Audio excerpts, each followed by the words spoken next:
The 2023 Major League Baseball season is right around the corner, and I personally could not be more excited than I don't think anybody even watching this video. I'm so fired up about it. As you can clearly tell behind me, I am a Padres fan. I have rooted for them my entire life, and for the Padres specifically, it's going to be a great season. But for the spectrum of Major League Baseball, the free agency class that we just dealt with, that's technically still ongoing, has been arguably the craziest free agency in baseball history, based on the amount of money that's gone out, the caliber of players that were available on the market, and you throw in things like rule changes, things like field dimension changes, all kinds of stuff going on in the sport. And all of it is going to impact how each one of these teams performs throughout the entire year. And when you deal with a team's projections for an entire season, a lot of different things can happen and will happen that will drastically impact how a team performs over the span of 162 games. In this video, we're going to be looking at the Vegas, or I guess general sports gambling lines and odds for every single Major League Baseball team and their projected win totals, last season's win totals, and what we think they're going to do based on those lines. We're going to take a look at what the sports books have listed for each team's projected win totals, and I'm going to tell you if I think the team's going to go over that win total or under that win total, or in some cases right on it, because let's be honest, Vegas, sports gambling, everything else, they're always so ridiculously close. It's honestly a little bit fishy, but that's neither here nor there. We're going to take a look at every single division, starting in the American League, over to the National League. We're going to go East, Central, and West. We're going to give you each team, how many wins they're projected to get, where they were last year, and if I think they're going to go over or under. So hopefully you guys enjoyed this video, and let's get straight into it. All right, so pretty easy, pretty simple to understand here. You've got your projected win totals for the 2023 full season, 162 games, and the division listed at the top. We're going to keep it simple. We're going to keep it straightforward, just black and white. We didn't want to overdo it with colors and logos and metrics and all this different stuff. So we just kept it simple. Division at the top, teams listed. The first number listed next to each team is their projected win total for the upcoming 2023 season.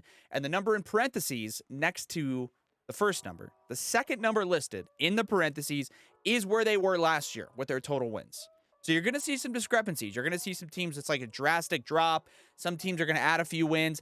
It's interesting to see, and it's interesting to look at, and it gives us a pretty good perspective, especially considering all the different moves that have gone on, and we know what happened with each team. So we know, the additions, the subtractions, and if those additions and subtractions are worth that many wins to that team. So, starting with the New York Yankees at the top of the American League East. 95 wins is what the Yankees are projected at for the upcoming 2023 season.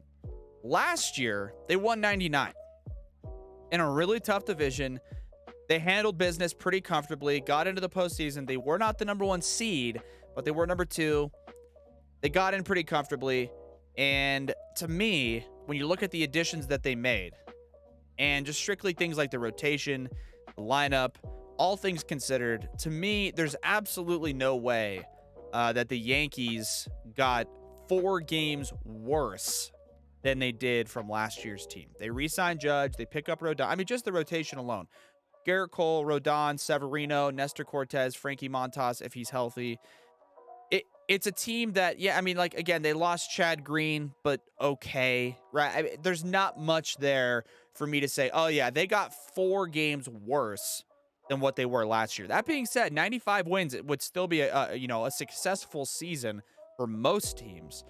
But I think up to the Yankees standard, considering that they re-signed Judge, a little bit of that momentum as well, I think realistically, their projected win totals of 95 is too low. So what we're going to do here is I'm going to take, with a bright green color, I'm going to take over 95 wins for the New York Yankees. I have them again around 98, 99, potentially even 100. Really talented team. Really good lineup. I think they're going to be fine. Up next is the Blue Jays. Okay, listed at 94.5. 92 is what they had last year. And I think the Blue Jays as a unit are going to see overall improvement and production from the guys that they were hoping to get it from, right? You had a bad year from Barrios. You had an okay year from Gosman. I think both of those guys bounce back significantly. On top of that, the lineup is amazing. Springer, Vladdy, Bo, Biggio, Teoscar. It's a great unit. 94.5 wins is a lot of wins for that team. The issue I'm having, and I know that the divisions aren't going to be playing each other as frequently. Last year, the scheduling had each team play each other team in the division 19 times.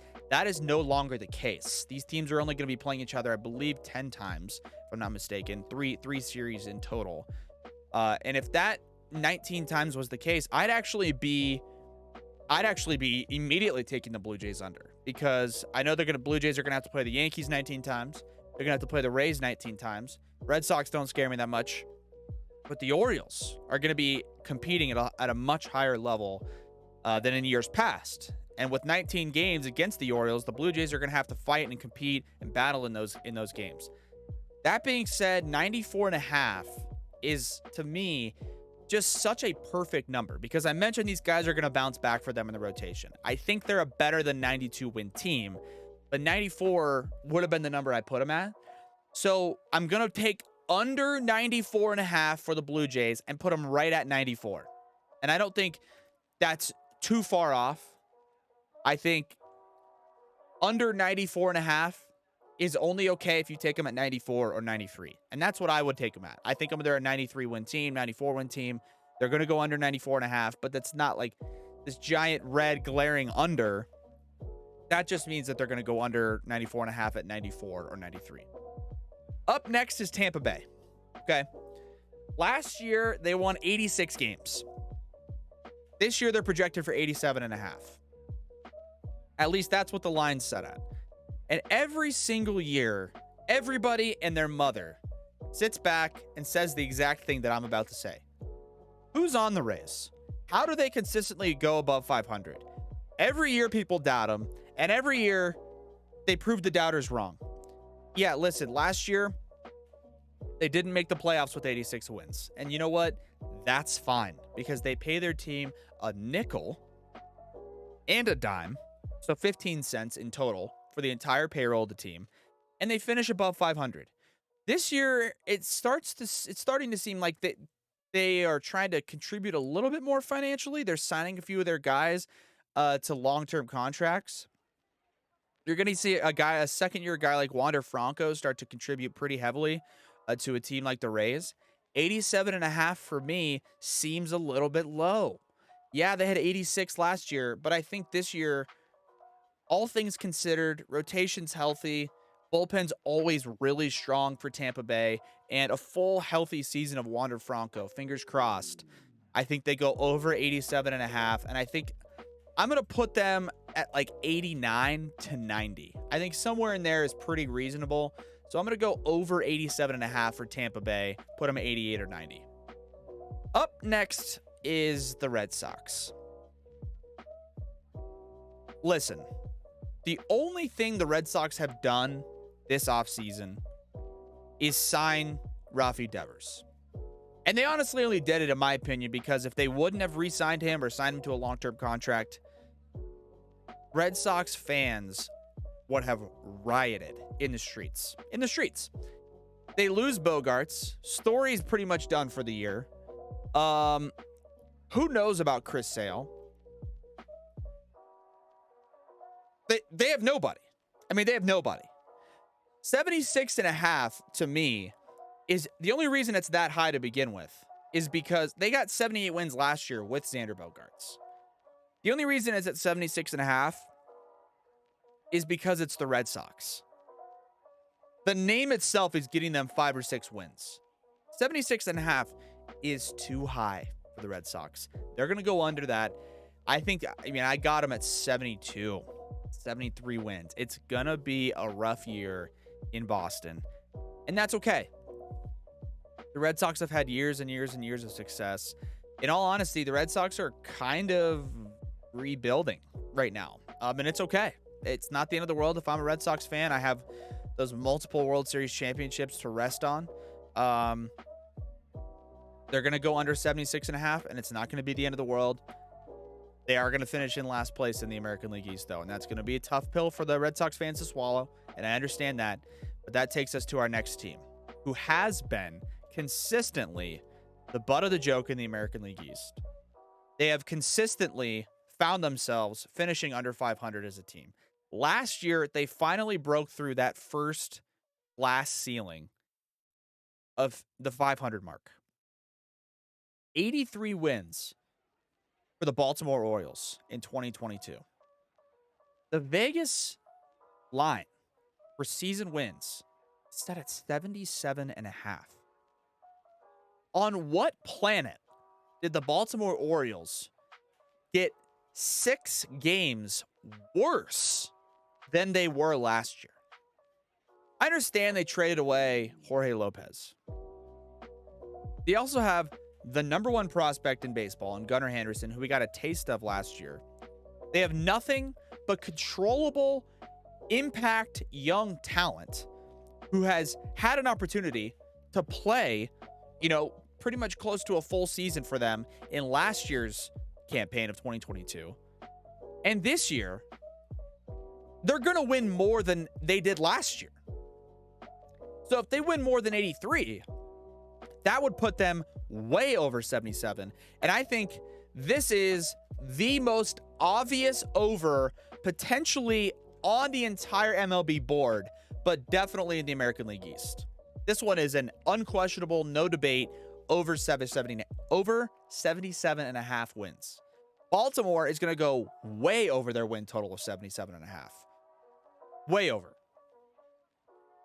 So I got the Yankees going over. I got the Blue Jays going slightly under 94.5. Rays going over. Red Sox going under. And the Orioles blowing away the 77.5 win total.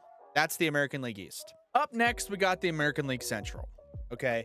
Now, no disrespect to the teams in this division, but we're not going to spend as much time as we are going to spend on some of the other divisions on this division specifically.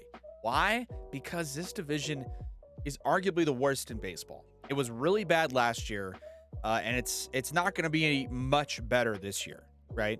You got a handful of teams with some impact players, but for the most part, you look at the bottom 60% of this division, and it's teams that are in that really just murky area of either rebuilding or slightly rebuilding or don't have the pieces quite yet. And then you look at the top of the division, and it's almost the same thing. White Sox and Guardians.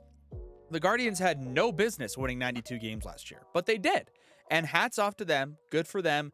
I don't think it's going to be a repeat sort of season.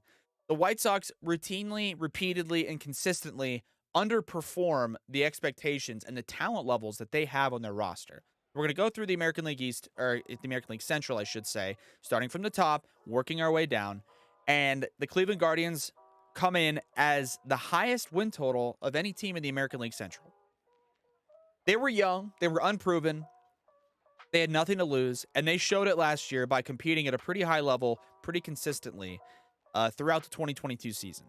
I think on top of that, we mentioned it before with the American League East, the thing that they had going for them is that they played 19 games against all these other teams in the American League Central. They played the Royals 19 times, the Tigers 19 times, Twins 19 times, who weren't very good. White Sox, who just, again, just underperformed heavily. And the Guardians had some talent. Don't get me wrong. I mean, they could pitch. They had a couple guys that really emerged as offensive weapons for them. Steven Kwan and Naylor and Rizar. A lot of guys. Oscar Gonzalez. I mean, they all performed really, really well. But that being said, the Guardians are going to have to spread the wealth a little bit more this year and play some teams that are a little bit tougher. They're going to have to play teams in the American League East a lot more. They're going to have to play teams in the National League overall a lot more. 87, it's a little bit too high for me. No disrespect. I think we're going to throw them in the under category, and it's no disrespect. I just don't think they could repeat it. I think it was a little bit fluky last year. I think they honestly overperformed, and I think everybody can agree with that. The White Sox, we talked about it. Underperform. 84.5. It's an interesting number because last year they came in at 81 wins, 500 ball club. And I think this might be the year. And we've been saying it year after year after year, but I think this might be the year. 84.5 seems pretty low to me, and that's okay. I don't think they're going to blow it away, but I think they win 87, 86 or 87.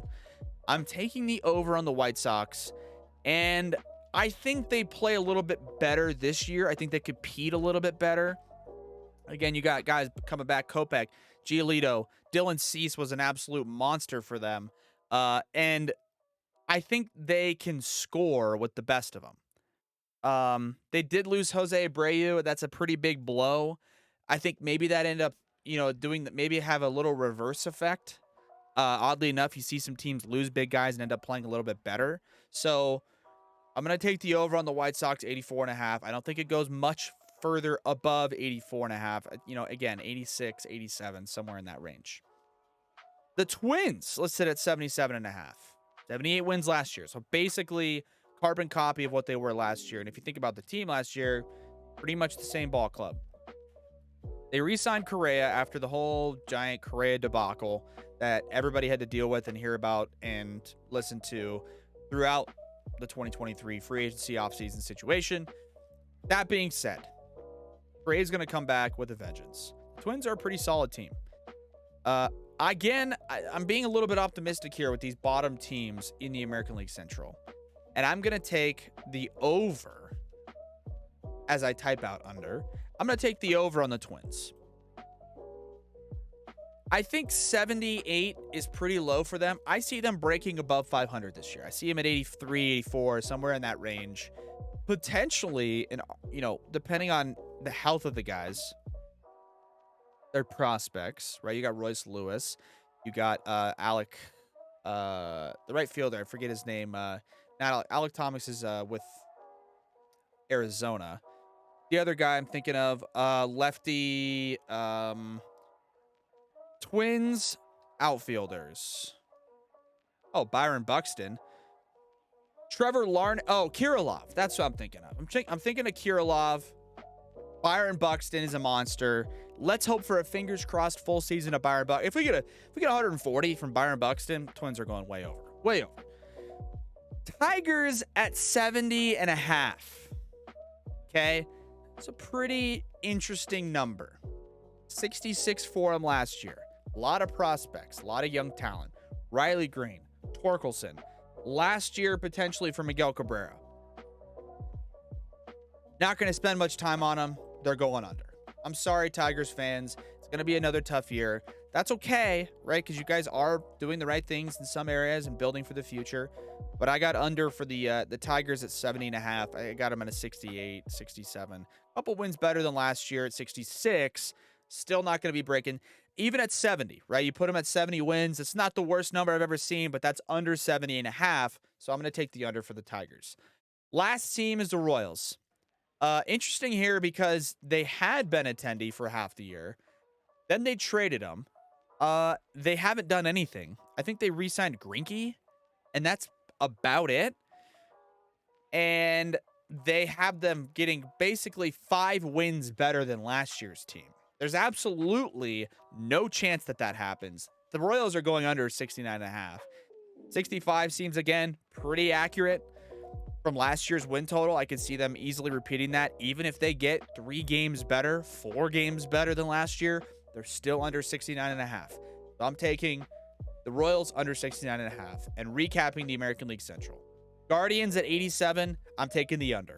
White Sox at 84.5, I think they go over. The Twins at 77.5 also go over.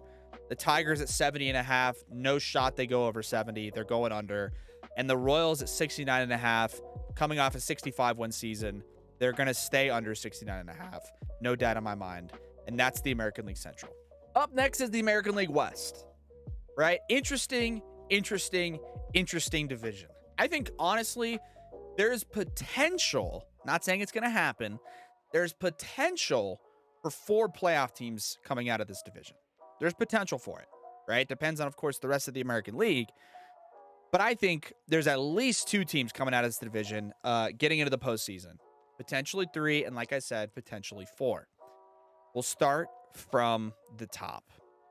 Defending World Series champion Houston Astros. We've talked about it and how it's going to have an impact on these other teams' win totals. But the American League West is not going to play each other as much. And that is going to serve as a benefit for these other teams. And I think a disadvantage for the Astros at 97.5. That being said, the Astros are a really, really good baseball team. They lose Verlander, which is an interesting piece. He's older. He had a great year won the Cy Young. I think they still have the dudes to compete at a really high level and win this division. Now, does that mean that they maintain the 106 win pace that they had last year? It does not mean that, in my opinion. They're also really, really good still. They still have Jeremy Pena, Kyle Tucker. They add Jose Abreu, Bregman, Brantley. The list can go on and on. I mean, this team's absolutely stacked. 97.5 is way too low for this team. Way too low. They're going over 97.5. And they're going to do it pretty comfortably. I think 102 is a very reasonable number for them. 103, somewhere in that range. Because, like we talked about, they're not going to play these bad teams kind of towards the bottom of the American League West as frequently. They're going to play other teams that are bad, though. And I think that's going to serve a benefit for them. And I think the Astros, ultimately, I know I said before that it may hurt them that they don't play the American League West as much, but I think it also, in another way, may benefit them because they're going to spread across different realms of the sport. And that may mean they play a bunch of bad teams in other divisions across the National League and the National League West, Central, and East. So 97.5 for the Astros. I'm taking over. Mariners at 89.5. Last year, they won 90. It's a pretty interesting number here because, again, we sit back and we talk about what did they add? What did they subtract? How did they get to where they were last year? And what's different about the teams between 2022 and 2023? For me, I think the Mariners had a really, really productive and successful year last year. You see it so frequently and so often in baseball specifically of a team and its ascension to the top. You saw it with the Astros, right? They started to build, they started to add, they started to do a lot of different things that helped their team get better. Then step one you see for a lot of these teams that end up rising to the top is a playoff appearance. You start off with a playoff appearance and you go from there. Last year, the Mariners broke the playoff drought, so there's none of that pressure for this year. 89.5 is essentially it's a win under what they were last year. If they repeat what they did last year, they're going to go over 89.5. If they're any better, which I think they're going to be, they're going to blow 89.5 out of the water. They're certainly not going to get much worse than last year. I mean, if anything, they're at 87, 88 win team. And to me, the margin that's going to potentially fluctuate to go under is much smaller than the margin of them potentially exceeding it. And what I mean by that is if anything, they only get a game or two worse than they were last year, but more likely they're going to get much better. So 89.5 for me is a pretty simple over for the Seattle Mariners. I think 94 is very reasonable for them. 93, even somewhere in that range, puts them in the postseason again. Gives a lot of those guys that have already had now postseason experience, more postseason experience. I see them going over 89.5 very, very easily. Up next is the Rangers. Very intriguing, interesting prospect of a baseball team. Corey Seager, Marcus Semien, now Jacob deGrom, Andrew Heaney. They added another couple of guys in the rotation. Their rotation's good. Is their team good? My answer is meh. Meh. I think they're okay. And when you typically say meh or okay, that means about 500, right? Well, guess what their line is? 80.5. 81 wins will put them at 500. It's a big jump from where they were last year at 68 wins, right? 12 or 13 wins is a huge jump in one season. And I think it's too big. 68 wins last year was a little bit underachieving for them. They didn't have anybody. But this year they're banking on like a healthy 35-year-old Jacob deGrom, John Gray, Andrew Heaney, who had a pop year last year and also wasn't healthy for most of the season last year. Simeon coming off of a tough year. Seager, he's good, but like how good? I don't think they're going to go over 80.5. Give me 78 for them, which is a huge improvement. I mean, it's 10-win improvement from last season. Still, that's not over 80.5. So I'm going to take under for the Rangers at 80.5. Up next, man, is the always elusive and mysterious and consistent. I mean, you talk about consistently disappointing team. LA Angels, right? Los Angeles Angels, or is that the Los Angeles Angels of Anaheim, or is it the Anaheim Angels? None of it matters because guess what? They got their last year with Shohei Ohtani. They got Mike Trout, healthy Rendon, Tyler Anderson, who they picked up in free agency. And none of that matters.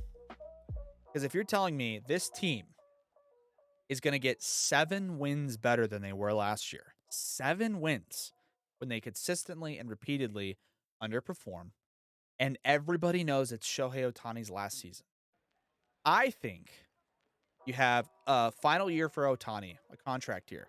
You have a Trout guy who everybody loves and nobody's wishing for this, but ultimately has dealt with a lot of injury stuff. I think he's going to be good. You know, he's Mike Trout. He's always going to be good. I think Ohtani's going to be good. I think Rendon will be fine. And I think they win 74 games. So I think the Angels at 79.5 is way too high. I'm not going to fall victim to the Angels Kool-Aid again. I'm not going to fall victim to it. And I'm going to take the under. Last in the American League West. We won't spend too much time on it.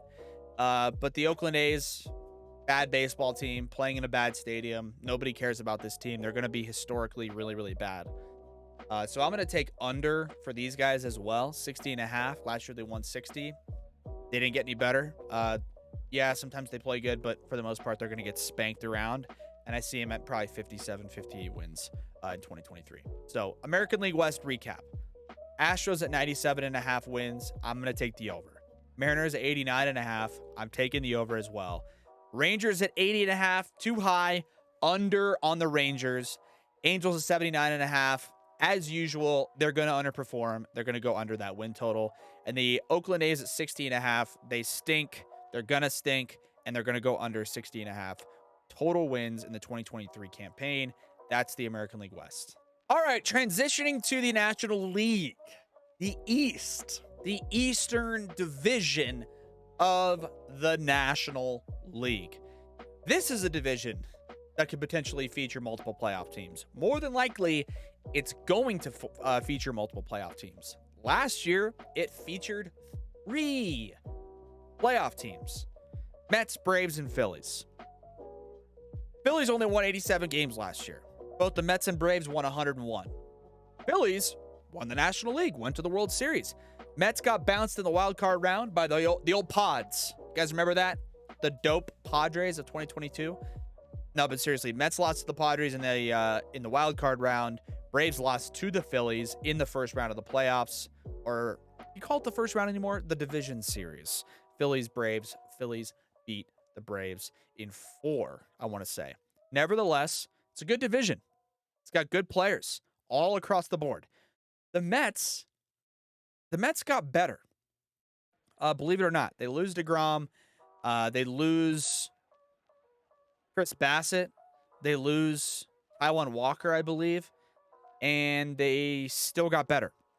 They re-signed Nimmo. They signed Verlander. They sign Quintana. They sign Kodai Senga. Steve Cohen's a psychopath. 96.5. somehow, some way, the odds makers have this team getting 5 games or 6 games worse than what they were last year. Absolutely no shot that happens. 96.5 for the Mets. They're going to go over. Up next is the Braves, 94.5. 2 games worse than the Mets projected, and also 8 games worse than where they were last year. Not going to spend a lot of time on this, because guess what? The Braves at 94.5, they're also going to go over. Does that mean that they match the Mets or are better than the Mets? No. It just means they win 98 games this year, which would be a great year. The Mets win 101, Braves go 98, they're both going over. Up next is the Phils. Now, this is an interesting one, because you sit there and you say, Phillies went to the World Series last year. They won the National League. Are they going to be better? Are they going to be worse? Are they going to stay the same? Here's my thing, okay? Harper's going to be out for a good chunk of the start of the year. They lose Gene Segura, who doesn't seem like much, but is a catalyst in a lineup like that. They're going to be banking on return and consistent production from young guys in their lineup, Stott and Brandon Marsh, and I feel like there's another. Oh, well, I guess they got Trey Turner. That actually changes. No, it doesn't change anything. These guys are going to go under. I'm sorry, Phillies fans. I like Trey Turner as a player. Kind of pisses me off as a guy, but either way, Harper's going to be out for a while, and I think the Phillies were a little bit fluky last year. They weren't bad. Like, their playoff run, they just got hot. I mean, they did. They had great pitching, right? Wheeler was great. Nola was great. Ranger Suarez is, pitched well for him in the postseason, but I think they go under 88.5. I think got them at 86, 87. Doesn't mean they don't make the playoffs again. That's just where I got them at for next season. Marlins and Nationals. Not going to spend too much time on either one of these teams because both of them are going to be a dumpster fire in 2023.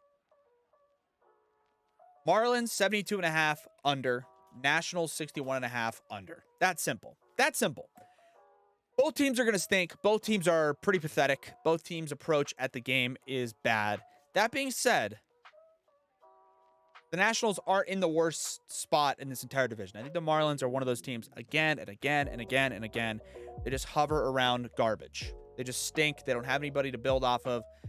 The Nationals, on the other hand, they got rid of Soto last year, obviously, to the Padres. But the return for that package was gigantic. They got a bunch of really young, good, controllable guys. They've done that. They did that with the Dodgers and Scherzer and Trey Turner. Like, the point is they're building up for something. So they're not going to be a bad team for a long time, but next year is going to be a tough year for the Nationals yet again as a big league team on the field. So 61.5. They didn't get 6 games better than last year. So they're going to stay under 61.5. I got them, 58, 57, somewhere in that range. So to recap the National League East, Mets at 96.5 wins. I'm taking the over. Braves at 94.5. Also going to go way over. Phillies at 88.5.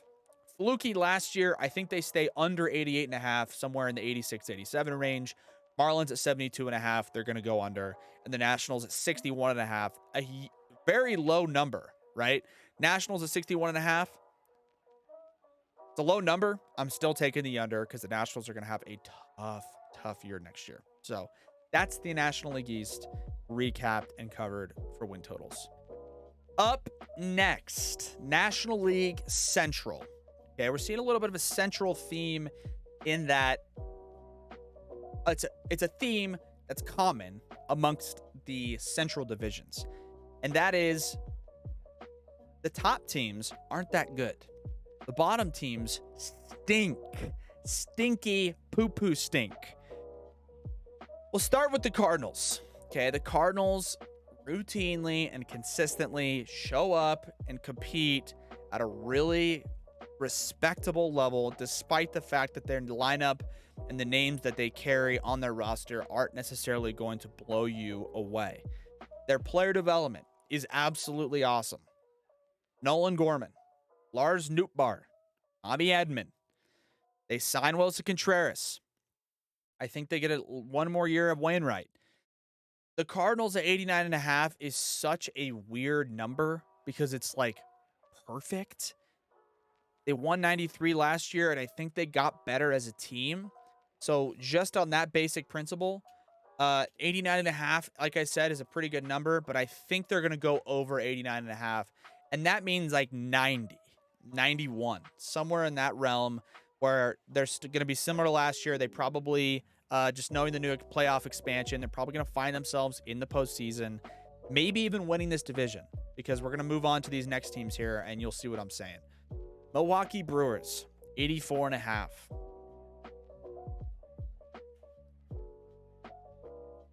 Under. I don't really have much to say, and I don't want to spend too much time on them because it kind of frustrates me the way the Brewers are choosing to go about handling their business. Trade away Josh Hader, and you get nothing. They've traded away other guys in recent past and have gotten close to nothing. Their pitching staff is very good. Nobody's going to dispute the talent of a guy like Corbin Burns and Brandon Woodruff and Freddie Peralta. Other than that, man, they don't have much. They got a bad contract with Yelich. They got Willie Adames.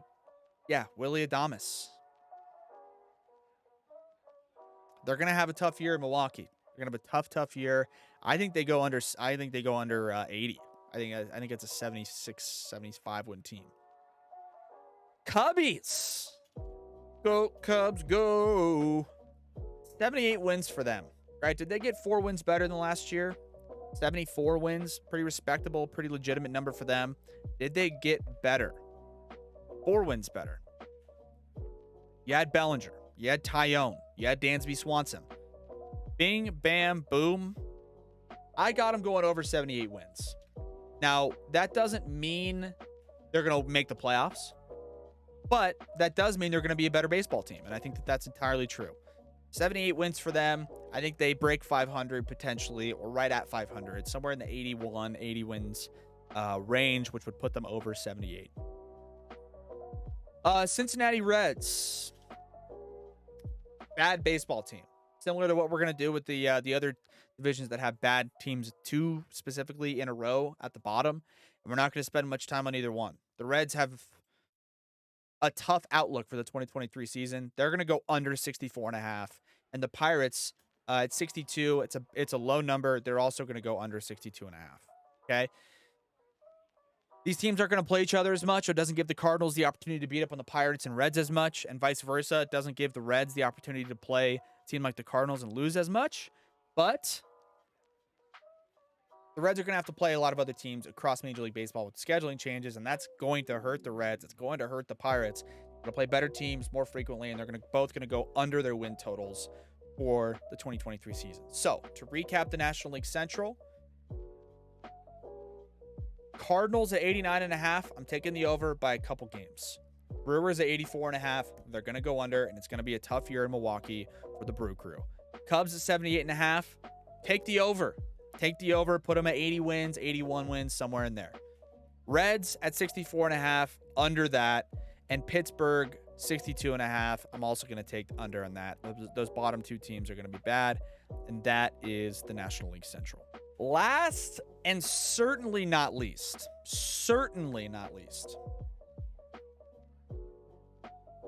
LA Dodgers, San Diego Padres, San Francisco Giants, Arizona Diamondbacks. Lots of respectable teams in the National League West. It might be a little bit top heavy, but also just considering those top 2 teams might be the most intriguing and interesting race between 2 top teams in a division across the sport in any particular division. You got the Dodgers, the big, bad, mighty Dodgers. The Padres on the rise, ready to compete at a super high level. The Giants, not bad. D-backs on the rise. And the Rockies bringing up the bottom of this division. And it's not going to be good for the Rocks this year, but we'll get into it. We'll start with the Dodgers at the top. They're projected for 98 and a half wins. Last year, they won 111. And I'm not saying that like it's ridiculous and they overachieved. They're a great baseball team. They lose Trey Turner. They lose Andrew Heaney. They lose Cody Bellinger. They lose Tyler Anderson. And they still find themselves with 98.5 wins projected for next season. And guess what? They're going to go over again. I don't know what to tell you guys. The Dodgers have the best farm system in baseball. They have arguably the best rotation in the National League, depending on how, the value and how you look at certain guys. And to sit back and tell me that they got 12 or 13 games worse than last year, that is absolutely ridiculous and absurd. They're going to go over 98.5. I don't think they're going to get to 111, but I think they're still 104, 105 win team very comfortably, very easily, and they're going to exceed 98.5 wins. Not an issue. After them, and the team that took them out in last year's postseason, is the San Diego Padres. My San Diego Padres. The team, the talk of the town across baseball in a lot of ways, right? Throwing money at a lot of different things. It's really exciting. It's really fun. They bring back basically everybody from last year, except I guess you could subtract a little bit of the none of the main pieces, right? Subtract like Profar and like Pierce Johnson. But then you add guys like Seth Lugo. You add Xander Bogaerts. You're going to get Fernando Tatis Jr., potentially, fingers crossed, knock on wood, for 120, 135 games this year. Did they get better than last year's team? Yes. The problem is, last year they won 89 games, which is fine, but the projection has them getting 4 or 5 games better than last year's team. Did they do that? Did they add 4 or 5 wins? I think adding Fernando adds 3. Even if it's 120 games, that adds 3 automatically. Adding Bogaerts adds 2 or 3. This year it's an all-in year. And I don't doubt that even with the limited resources that are now available in the minor league system for the Padres, I don't doubt that AJ Preller isn't going to pull the trigger on another insane move. So that being said, 93.5, it's a little too low. I'm going to take the over on the Pods.